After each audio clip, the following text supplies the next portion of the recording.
Ես մեր բոլորի համար հստակ լինի, որ դիմումը, որը ներկայացվել է մի հասարակական կազմակերպության կողմից, որի դիտորդներից մեկը մինչև հիմա Հայաքվեի կայքում նշված է որպես Հայաքվեի դեմք, իսկ Հայաքվեն դա մի նախաձեռնություն է, որը թե չեմ սխալվում ապրիլի 30-ին կուսակցություններից մեկի հետ ուժեղ Հայաստանի հետ համագործակցության հուշագիր է ստորագրել եւ հետեւապես որևիցե պարագայում չի կարող չեզոք ընկալվել, այդ թվում նաեւ Հայաքվեի անդամ կազմակերպություններին չեզոք համարելը եւ Հայաքվեի հետ տարիներով համագործակցած Հայաքվեի անդամ դե ֆակտո անդամ հանդիսացած կազմակերպություններին չեզոք անվանելը խիստ վիճահարույց է, ասենց ասեմ, հա։ Ինչ վերաբերում է մեր չեզոքությանը, ապա մեր չեզոքությանը չի կարելի վերաբերվել էպիզոդիկ, մեր չեզոքությունը գլոբալ է, մենք այն կազմակերպությունն ենք, որը թերևս համարյա թե բոլորից շատ է խոսում տարբեր ուժերի կատարած խախտումների մասին, այն առաքելությունն ենք, որը բոլորից շատ է խոսում կատարած խախտումների մասին, այդ թվում իշխանության, այդ թվում ընդդիմության, եւ այս առումով որովհետեւ պարագայում մեր անաչառությունը կասկածի տակ չի կարող դրվել։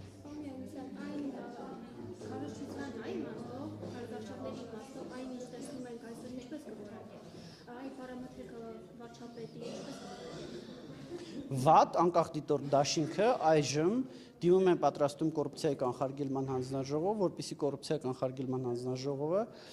քաղաքացիական պայմանագրով թեկնածու Նիկոլ Փաշինյանի օգտագործած բառամթերքի հիմքով վարույթ հարուցի։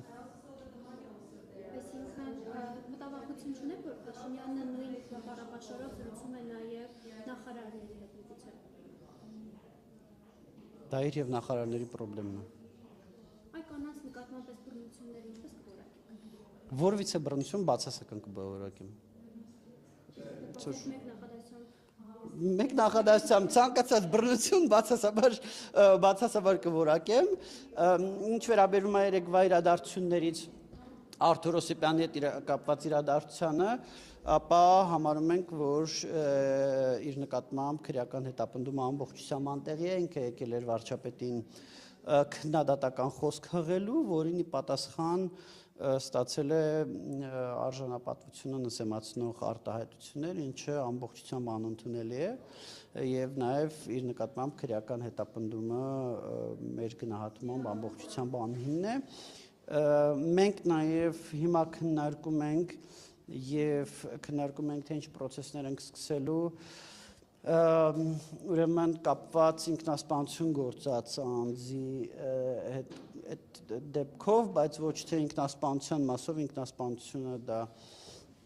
բունընտրությունների հետ կապ չունեցող բան է, այլ իր նկատմամբ քրեական հետապնդում սկսելու դեպքով, որովհետև մենք հիմա դետալները ուսումնասիրում ենք, ես չեմ ուզում շտապեմ գնահատականներում, բայց եթե իրոք պաստառը վնասելու համար իր նկատմամբ քրեական հետապնդումը հարուցվել, ապա դա ամբողջությամբ ապօրինի քրեական հետապնդում էր, որտեղ պաստառ վնասելը հանդիսանում է վարչական իրավախախտում։ Ի վերջո հոգեկան խնդիրներով է առնչվում։ Միգուցե, բայց նորից մեր քննարկման տիրույթում քրեական արդարացիան մարմինների գործողություններն են, որտեղ նորից այդ տեղեկությունները մի հատ պետք է դետալները ստուգել, բայց եթե դա եղել է պաստառը վնասելու համար, ապա մենք հավանականությամբ ակնհայտ ապօրինի արդարադատություն իրականացնելու համապատասխան հոդվածով հանցագործության մասին հաղորդմամբ հանդես կգանք, որովհետև չի կարող որպես առերևույթ հանցագործություն որակվել մի բան, որը վարչական իրավախախտում է։ Իսկ պաստառփոկելը վարչական իրավախախտում է։ Շնորհակալ։ Կարծես թե հերքեցիք, որ այսինքն չեզոքության մասով դուք չեզոք եք ներկայանում, բայց վերոնշյալ դիտարկումները, ինչ կասեք այդ գրառումների մասով ընդհանուր։ Որտեղ այդ գրառումները ընտրությունների վերաբերյալ չէր։ Չեզոքություն չի նշանակում չեզոքություն ցանկացած երևույթի նկատմամբ։ Ներողություն, եթե հիմա այստեղ մարդ գա եւ սկսի ավտոմատով կրակել եւ այդ մարդուն քննադատենք, դա չի նշանակի, չէ՞ որ մենք ընտրությունների կոնտեքստում կորցրեցինք չեզոքությունը։ Այսինքն երևույթների նկատմամբ եւ ընտրությունների հետ չկապված, կուսակցությունների հետ չկապված հարցերի հետ կապված չեզոքությունը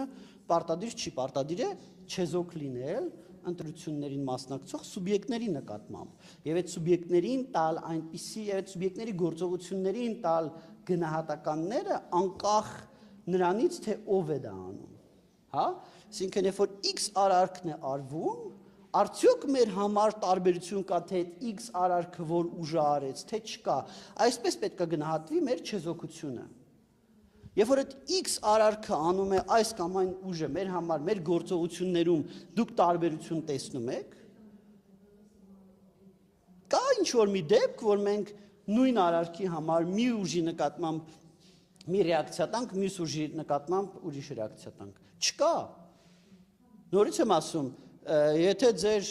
կանխավարկածը այնա, որ մենք ինչ-որ ուժի հետ կապված նախապատվություն ունենք, ապա նշեք այդ ուժին, թե որին ենք մենք տենց չակերտավոր սիրում եւ մի հատ քննարկենք մենք այդ ուժի կատարած խախտումների վրա օրինակ աչք փակել ենք թե հակառակը այդ խախտումները բացահայտել ենք այնպիսի ձևերով որոնց մասին ձեզանից շատերը չեն էլ երազել եւ այդ բացահայտմամբ ուրեմն իրավական process-ներ ենք սկսել։ Լավ, ատելության խոսքի մասով ինչ կասեք։ Ի վերջո սա քարոզարշավ է թե ատելության խոսքի, այսպես դրսևորման ալիք։ Ես կասեի ատելության խոսքով զուգորդող քարոզարշավ։ Բայց արդյոք դա թույլատրելի է։ Դա շատ վատ է։ Իսկ ես սպասեմ ձեր կողմից հստակ որևէ քայլի։ Դե ժողովուրդ ինչ անեմ, գնամ ատելության խոսք տարածողների բերանս կոչով կպցնեմ։ Հիմա էտա տարբեր ուժեր ատելության խոսք են տարածում։ Երբ որ դա հատում է որոշակի իրավակարգավորումների սահմանը, այդտեղ իհարկե մենք գործողություններով հանդես գալիս ենք, իրավական process-ներ ենք սկսում, բայց որպես կանոն դա չի հատում քրեական օրենսգրքով արգելված սահմանը եւ դատապարտելուց բացի մեծ հաշվով ուրիշ բան չեն կարող անել։ Վստահաբար լսել եք Փաշինյանի կողմից հնչեցված հայտարարությունները, ես ինձ թույլ չեմ տալիս ցիտել այստեղ, բայց այս սրանք ինչ կոմպոնենտներ են իրենց մեջ պարունակում եւ արդյոք հայտվամարտուն հարիր է նմանատիպ բառամթերքով խոսել կնոջ հետ։ Ինձ թվում է, ես բացարձակապես չեմ կիսում այդ տղամարդուն կնոջ հետ, ինչի որ կինը տղամարդու հետ նույն բառապաշարով խոսար դա հարիր կլիներ։ Ինձ թվում է առհասարակ մենք չպետք է առանձնացնենք կինը տղամարդա, դիմացինը կինա, դիմացինը տղամարդա, չէ, բառամթերքի մեջ կար անընդունելի կոմպոնենտներ, այդ բառամթերքը ոչ միայն քննադատության է արժանի, այլ նաև որոշակի իրավական հետևանքների, որի մասով ինչպես ես ասացի, մենք process-ը նախաձեռնում ենք։ Եթե տղամարդ կին այդ մասը հանենք, այլ անդրադառնանք արցախցիների նկատմամբ ատելության խոսքին, որը հենց իշխանությունները շատ մեծ չափով տարածում են կարելի ասել։ Լրագրողի նկատմամբ էլ այս տարբեր ուժերի ներկայացուցիչներ մենք ցավոք տեսնում ենք, որ տարբեր ուժերի ներկայացուցիչներ արցախցիների նկատմամբ խնդրահարույց բառամթերք օգտագործում են, օրինակ այսօրվա հակակոռուպցիոն կոմիտեի բացահայտման մեջ այնտեղ այնպես բառեր են օգտագործում արցախցիների հանդեպ, որ մեղմ ասած եթերային չի էլի, բայց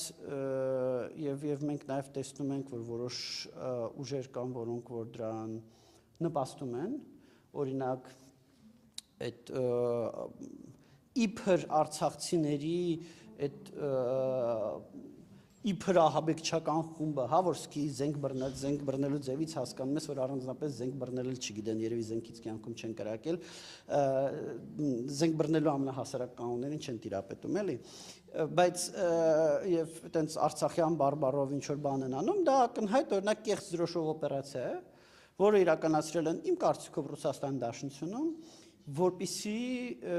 այդ թվում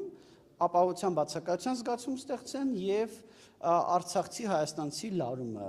ուժեղացնեն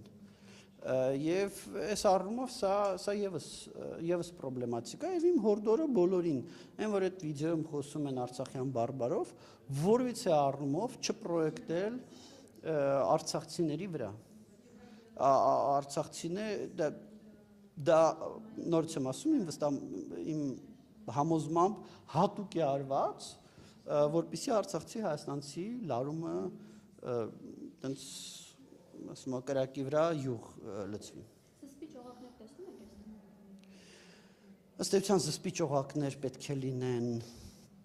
քաղաքացիական հասարակությունը, լրատվամիջոցները, անկախ սահմանադրական մարմինները, ինչպիսին են կենտրոնական դրական հանձնաժողովը, կոռուպցիայի կանխարգելման հանձնաժողովը,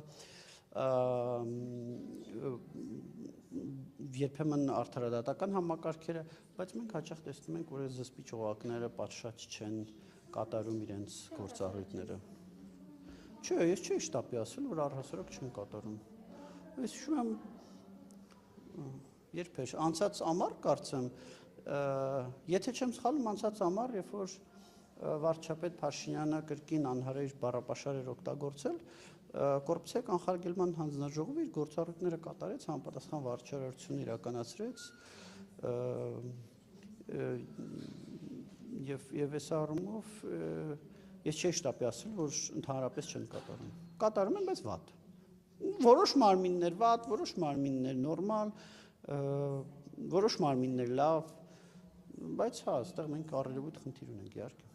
Այն նշեցիք, որ Ռուսաստանը կապ ունի այս ամենի հետ, նույն արցախցիների մասով, բայց ինչքան էլ որ Ռուսաստանը կապ ունենա, դա թույլ տալիս օրինակ իշխանության գլխին այդպես խոսել արցախցիների հետ, այսինքն դա ինչքանով է պայմանավորված Ռուսաստանի սարքածով, այսպես ասած։ Ինձ թվում է ինքը ոչ թե բոլոր արցախցիների մասն է խոսել, այլ արցախյան էլիտաների, բայց այդուհանդերձ նորից եմ ասում, իր բառապաշարը անընդունելի է, ժողովուրդ, կներեք, ուզում եք տենց ճակատից դաջված գրեմ, որ իր բառապաշարը անընդունելի է, որ այս հարցի շուրջ նորից չպտտվենք։ Իր բառապաշարը անընդունելի է, իր բառապաշարի հետ կապված մենք իրավական գործընթացը սկսում ենք։ Ուրիշ ոնց որ ինչ պետք է անենք, էլի սկոչ չենք վերցնելու գնանք բերանփակենք։ Եվ վերջերս ցուցակեր չէ ներկայացվել նաև, որտեղ նշված էին ռուսական քարոզչությամբ զբաղվող ինչ-որ ալիքներ, դրա մասով ինչ-որ ընթացք տրվել է, այսինքն շուրջ նշել եք, որ 100 նման ալիք գոյություն ունի, որոնք զբաղվում են այստեղ ռուսական քարոզությամբ։ Այո։ Այդ ալիքների մասով ինչ-որ ընթացք տրվել է կամ։ Այո, այդ ալիքների հետ կապված մեր ներկայացրած ցանկերը Ամերիկայի Միացյալ Նահանգների Սենատի արտաքին հարաբերությունների հանձնաժողովները ցուցակները ներկայացրել են Alphabet-ին, որը Google-ի եւ YouTube-ի տնօրինող կազմակերպությունն է, եւ Meta-ին, որը Instagram-ի եւ Facebook-ի տնօրինող կազմակերպությունն է։ Այդ կազմակերպությունները արդեն իրենց հերթին հետաքննություններ են անում, հետաքննությունների սահմաններում կայացնում են եւ կամ կայացնելու են որոշումներ եւ միգուցե արգելափակեն կամ արգելափակում են ալիքներ։ Բայց դա իրենց որոշումներն են։ Մենք մեր մասով ուշադրություն են գրավել եւ խնդրել ենք ուսումնասիրել։ Իսկ եթե դա եք ասում, թե նկատի ունեք այն 17 գործակալներին, որոնք որ Ռուսաստանի նախագահի աշխատակազմում պատրաստված ապատեղեկատվության տարածողներն էին, եթե 17 գործակալների նկատի ունեք, ապա դա առանձին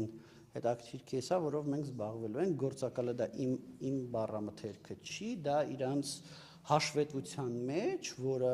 Ռուսաստանի նախագահի աշխատակազմի աշխատակից Սոֆիա Զախարովան ներկայացրել է իր վերադասին, Սոֆիա Զախարովային Մարիա Զախարովայի չխառնել, որը ներկայացրել էր իր վերադասին, այդ ուրեմն այդտեղ խոսվում էր, ձեկույթի մեջ խոսվում էր, որ իրենց պատրաստած ապատեղեկատվությունը Հայաստանում տարածել են 17 գործակալներ, եւ մենք հիմա փորձում ենք